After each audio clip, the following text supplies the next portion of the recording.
Hello and welcome to episode 36 of the Teachers Tea Time podcast.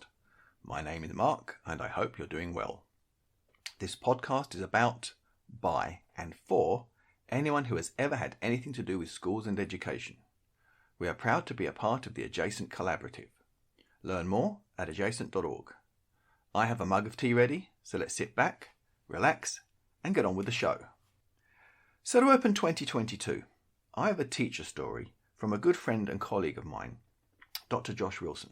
And as you're going to hear, he's a high school social studies teacher and a recent PhD graduate, and, like me, a reluctant entrant into the teaching profession. His story is really worth a listen. All right, so I have here a very good friend of mine, Josh Wilson, and I've known Josh for a while. We used to be drinking buddies a while back, and we've been working closely together while he's doing some doctoral work, and we're going to be working together on some other stuff. But I figured he'd be a really good person to come onto this podcast because I'm really fascinated by his story as an educator. So Josh, just take a few minutes to introduce yourself, who you are, what do you do, and how have you got to where you are, if that makes some sense. Sure. So my name is Josh Wilson. I guess now officially Dr. Josh Wilson. Which is, yes, congratulations on that, by the way. Thank you. I couldn't have done it without your help. Right now I teach at a high school in kind of north central Wisconsin. I'm one of 6 members of my department, which is a lot smaller than where I used to teach at in York County, Virginia. So in York County, I had about 12 members in our department. Now we have 6. And the school it's a good school. I've enjoyed being there. It's a lot smaller. The community is a lot smaller than where I used to teach at. So I'm teaching a variety of different classes. So last year I had 5 preps. I had a team taught inclusion, special education, freshman world history class. And I did that with a paraprofessional and then a special education teacher who is a University of Georgia alum. So he's pretty pumped about Georgia winning the national championship. And then I had an AP European history, AP US history, art history, economics, all in one semester. And it was a lot. We see students 45 minutes every day. My school year this year is a lot different. I'm teaching a core US history class with 2 other teachers in the department that also teach it. And then I had an art history class in the fall semester. And then this spring we just switched over to our spring semester. So now I've got US history and economics. That's cool. And I think if I remember your story rightly, you weren't intending to be an educator, were you? No. So this is my 16th year in teaching. I actually, I was thinking about this today. I never wanted to go to college. I never wanted to. My mom made me. So my mom was one of the most intelligent women or people that I've ever met in my life. She went to school for a while, Bemidji State University, but she only wanted to take classes that were of interest to her. So she wasn't concerned with the degree track. She just would take a class. Oh, this looks interesting. I'll do that. This looks interesting. I'll do that. Isn't that what school should be for? Yeah, right. And I can't blame her, but she had a love of, she wanted to be an English or literature major, and she had a love of poetry and literature that she passed on to me. But I remember when I was in high school, she said, "Why don't you go into teaching?" And I said, "That's absurd. No way. That's ridiculous. I'm never going to do that." I loved high school, but I didn't love it for the academic part. It was the social, the sports. So I did well enough on my ACT, which now that you're in the Midwest, you probably know what that is. The entrance, the Midwestern SAT, I should say. I did well enough on that, and then my grades weren't awful. I mean, it was just barely above a 3.0, but I went to school. I got to play football, American football, I should clarify. It is a small school, but I had a great time. But then after my first semester, the GPA was, I think, a 1.4. Oof. Is not great. And I was pre-med. Which I hated science, and I don't know why I chose that. I have no idea. I couldn't tell you. And I remember I saw my first cadaver, and I almost threw up. And I had to have a meeting with my professor afterwards, and they said, maybe this is not the path for you. Long story short, I really struggled in that year and a half, not socially. It was a phenomenal time, but academically, and trying to figure out what I wanted to do. And so I sitting in my dorm room and I'm reading the book Berlin Diary by William Shirer. And I don't know if you know him, but he also wrote The Rise and Fall of the Third Reich, this just gigantic Irish journalist. And he writes in a way that was, it's been a long time since I've read Berlin Diary. Basically, he's a journalist living in Europe as World War II is beginning to unfold. And it's just his diary entries, and it's just compelling and captivating. I still have it over there. And I thought, this is what I like to do. I like to just read this stuff. So why not major in history? By far, the most impactful teacher that I had in high school was Mr. Lottie, who was my AP US history teacher. And I actually just emailed him the other day. He's in my dissertation as a acknowledgement. And so I did that. And one of my friends that I met, Adam Dittburner, who is now a principal in southern Minnesota, want to do the same thing. So I said, well, this is a guy that knows what he's doing. I'll talk with him about it. I never thought that I would do education. He wanted to be a teacher. So I thought, well, I'll pick up the education minor and I'll be good to go. Mm-hmm. So I eventually transferred from that school. Well, partly because I think I was about to get kicked out. And then partly because my mom got sick, and as the only child of a single mother, you've only got one mom. So she spent a lot of time at a hospital in Minneapolis. And so driving from, I don't know if your listeners are familiar with the area, but driving from Moorhead, Minnesota, which is on the border of North Dakota, to Minneapolis is a pretty desolate drive through a lot of not populated areas in Minnesota. And it's about 4 or 5 hour drive. So going back and forth to college would have been tough. So I visited a good friend of mine in the spring at Luther College in Decorah, Iowa, and just had it's a beautiful campus. It's out, nothing around it. It's just small city. It's just beautiful. And now it's turned into quite the hipster little town, but it was not totally like that when I was there. So I kind of muddled my way through education, muddled my way through my courses, graduated, and figured, what, my girlfriend, who is now my wife, was a year behind me. She's actually 2 years. Yeah, 2 years behind me. Anyway, so she was still in college, and I just, I wanted to do something different.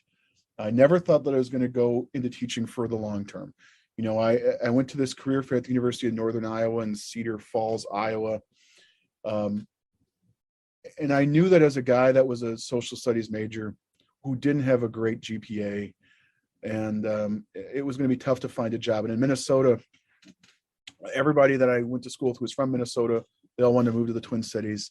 And I lived in the Twin Cities for a couple of years, and I didn't really want to go back that much. I mean, it's nostalgic. I enjoy being there, but I just want to do something different.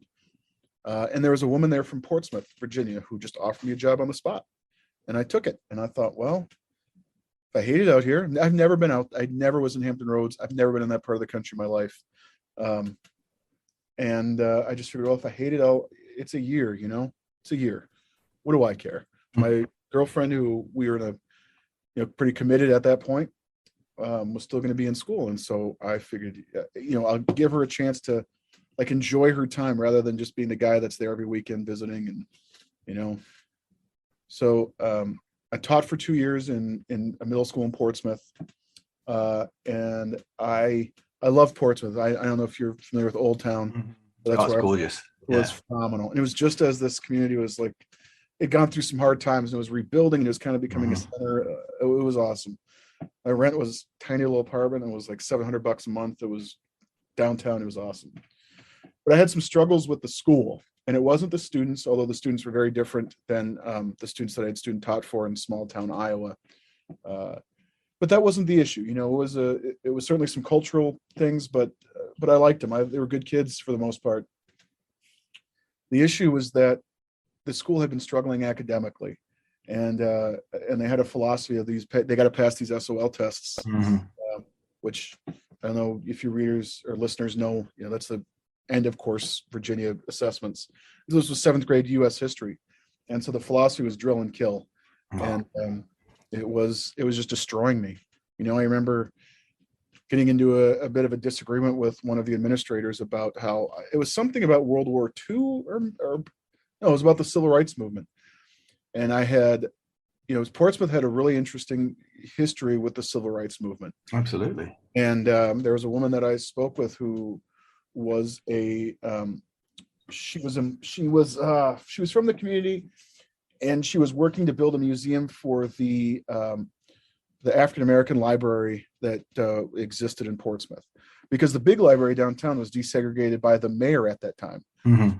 And so I was thinking, how great would it be to have like guest speakers come and talk to us about this is their history in a predominantly African American school.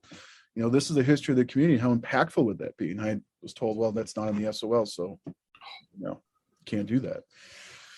And so I thought, well, if this is what education is like, I don't want to be a part of it. I just can't, and at that school, there were some other personnel issues. Like we were in teams, and I was with this math teacher, Cookie Duffy, who it was just amazing. I mean, she had taught there forever.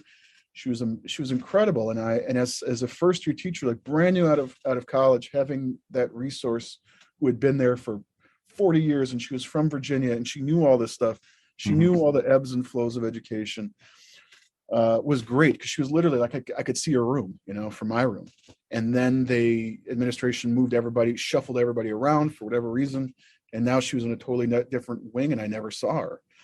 The social studies teacher who I worked really closely with, Judge Haugen, who unfortunately has since passed away, left that year to go teach in an elementary school in the town. And so I didn't have my support system. The principal that I really liked was going to leave at the end of my second year. And I just, I was really struggling, kind of where my purpose was at that building. And I wanted to leave education. I was looking at law schools, and I don't know if she was my fiance yet. I think she was, well, anyway, my wife convinced me to apply at high schools. And I applied, everywhere, like anybody. And again, this is like, I don't want to date myself, but this is 2008 when I was applying, and not every application was online. So I'm like a stack of manila envelopes I'm sending out. Sending them as far west as Richmond, as far north as like really the northern neck, then the peninsula. Northern Virginia. I know I applied to Virginia Beach. everywhere. And I got some good feedback, and things went pretty well. I had a really, really difficult day one October in 2000, and I guess that would have been 7. And I sent my application information out to York County, and they gave me an phone interview, which I think was like a screening interview in October. And I didn't hear anything about it. In fact, they're advertising for a teacher fair, and I put my name in, and nobody contacted me. And I sent them a couple emails, and I said, so does this mean like I'm not invited, or what's the deal? So long story short, from that was they called me in April, I think early April. I had an interview with them. It went so bad that I remember going back to my apartment and telling my wife, we can cross that off our list. That was a disaster. As I walked in, and so there's the principal. She's very nice. Her name's Dr. Guy. She's now, I don't remember what exactly position she has at central office in New York County, but she's wonderful. And then the department head, Julie Barrett, who is probably the single most impactful person on my career ever. I didn't know it at the time that she would be, but I walk in there and I'm wearing a blue shirt, and I remember like it was yesterday. Walk in, I'm wearing a blue shirt, black pinstripe suit, and I look over and I see Dr. Guy there, and then I see Julie here, and she's wearing the same thing that I am. And it was like, it just threw me off, just, I wanted to just say, like, can we just acknowledge like how this is crazy? Like, look at us, And then she shook my hand, and it was like she shattered all the bones of my hands. And Dr. Guy was asking me like just softball questions, like tell me about, like one great lesson you did and how it was so great. And then Julie was just like, why is your GPA so low? Like, what's that all about? And I was intense, and I left, and I said, oh, this is never going to come back here again.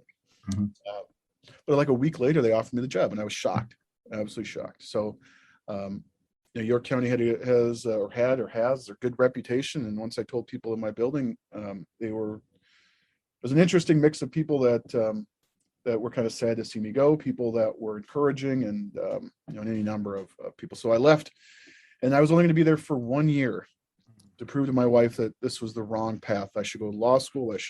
We should move back to the Midwest right away and figure something out.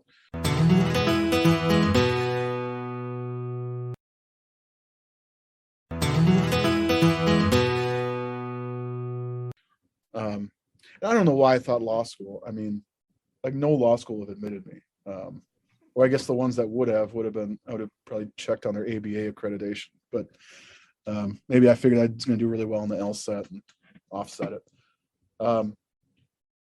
So I went there and, I started coaching, which I learned that coaching was not for me. I coached football. But in my first few weeks, there was just something about that place. The kids were great. I had a lot of freedom to teach what I wanted to teach and how I wanted to teach. I mean, certainly with the curriculum, I taught world history too in Virginia, U.S. history, but I was given a lot of leeway, and I could have them approach things like critically and have discussions, and it was so exhilarating. That I quickly learned that this was for me. I was supposed to be a teacher, and it took a while. And you and I have talked about this in the whole concept of teacher identity, but for years and years, I refused to call myself a teacher. Oh yeah, I did the same when I was studying. I was working in a school. I taught these subjects, but I was not a teacher, and that changed. It really changed my life and what I wanted to do and how I wanted to kind of approach the world. Not to get to like philosophical, but and to have that deeply transformative change happen or transformation happen. I'm meant to be here. Like I am meant to teach students. I am meant to be a part of this community. Call it, I don't know, fate, but yeah, I mean, if it wasn't for being at Grafton, I wouldn't have pursued higher education. I was talking to these students about, well, you got to work hard here because, then you go off to college. And it was so hypocritical because I didn't work hard in high school. I didn't work hard in college. And so these kids were kind of looking at me, and I just had a hard time kind of talking to them about, well, I'm sure it'll all work out. It'll be fine. So that's what forced me to go to ODU, where I studied history and had a great experience. I'm very, very grateful for my time there. To prove to myself that I could do upper level coursework, and really to make my kids proud. That's why I went. So I know that's a lot, but I talk to my students and I want to be a teacher. I want to be a teacher. I want to be a teacher. And then there's people like me who are like, I did not at all whatsoever. But now I don't see myself outside of education whatsoever. That's where I'm meant to be. It's funny when you're called to it rather than you choose it. It's a similar story for me. It was not my intention to teach, and even when I was teaching, even my first few years when I was teaching, I was like, if I'm still doing this at 30, something's gone wrong, And here I am, almost turning 50, and I'm still an educator. It's my 28th year in the job, and it's the core of what I do and how I approach everything, from how I whether I'm coaching, whether I'm doing martial arts stuff, whether I'm talking to other people. It's just how I exist now. It's fundamental decision making. So I'm curious to know, how long were you at the high school in York County? Was there 11 years. Wow, that's not bad at all. Yeah. For just going to be there for 1 year. But we had, I think one of the things with teaching, at least that's really important for me, is I need to feel as though I'm a part of this community. I need to feel like I have some sort of connection. Now, I don't live where I currently teach. I live about a half an hour south. Right. And you don't have to live there by any means, by any stretch of the imagination. But, I enjoyed, we lived in York County. It was actually perfect. We lived in the county, and across this major road, there's a major road that goes through Lower York County, Dare Road. On the north side of Dare Road, that's all zoned for York High School. On the south side of Dare Road, that's all zoned for Grafton. So we lived on the north side of that road. Literally, you turned off Dare and took a left, and you were in our neighborhood. So I would see the kids out and about everywhere, and it was great. You'd bump into the parents. I mean, if you have future teachers listening to this, some of the best parent-teacher conferences I've ever had were at the grocery store. Oh yeah. I remember one kid who was not doing well. I bumped into his mother. He was with her, and Oh, he just hid off in the produce aisle. But I think that showed that you were committed not just to the students and the school, but you're really committed to the growth of the community as a whole. Absolutely. And I think for me that was really impactful. And now, we don't live where I teach, mostly because it was such a big culture shock moving from metropolitan Hampton Roads to a small town. Mhm. And we just kind of missed stuff being around. By the time we kind of thought, this town it's not so bad. Maybe we could be here. We had closed on a house. Mhm. So yeah, So- 11 so- 11 years. 11 years. So after 11 years, what kind of prompted you to think about moving? And I know there were personal reasons there too, but what was there anything, in terms of new challenges or sort of educationally that you wanted to get into grips with? So I never want to speak poorly about York County or Grafton, because I really loved being there for so long. If I would have not liked it, I wouldn't have been there for 11 years. I never looked at jobs outside of York County. I never looked at anything. So what happened was I had taught, how do I say this nicely? We had a change of leadership. So we had a principal who was, just amazing. He was incredible. You'd walk down the hallway and you see Mr. Hart, and you'd make sure your tie's straightened up, stand up a little straighter. He was phenomenal, and he was replaced by somebody that, I don't want to say anything negative, but they weren't that person. Yeah, that's somebody that just was not the same, I guess. I'll just leave it at that. And there were some issues with regards to, they wanted us to expand AP course offerings, and I had offered one, and it was a diverse group of students that signed up, and that was eventually not allowed to move forward, and that was really frustrating.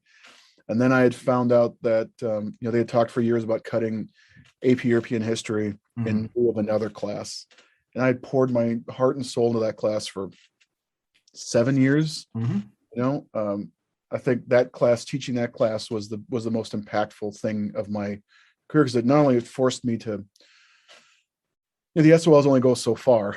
And AP Euro forced me to just read and read and read. And I mean, if you look at my bookshelf over here, it's like most of it is either education, theory, pedagogy, all that kind of stuff, and then other books from AP European history that I needed to read about. Because you have to know what you're talking about. Absolutely. The other thing was it forced me to kind of I was working with really talented students, and it forced me to think at a different level, I don't want to say level, but think differently. And so that was being cut and replaced with another class, and all that coincided. So it wasn't just that, but all that coincided with, in January of 2018, my oldest daughter was born. 6 weeks later, my mother passed away. That summer, my wife's mother had a heart attack, and she's survived and is fine, but my wife's really close with her family. And so we wanted to raise our daughter closer to the family. I mean, I grew up with my grandmother, who I adored, and she lived in Memphis, Tennessee, and I grew up in northern Minnesota. So I'd see her maybe once a year. And we wanted that opportunity for now our daughters, plural, but our oldest at the time, to do that. And so it's kind of a combination of a variety of factors that kind of absolutely came to a head. And I applied to, I probably, hopefully my wife won't listen to this, but I applied for a lot of schools, and I told her that I didn't really apply for many. I applied for a lot.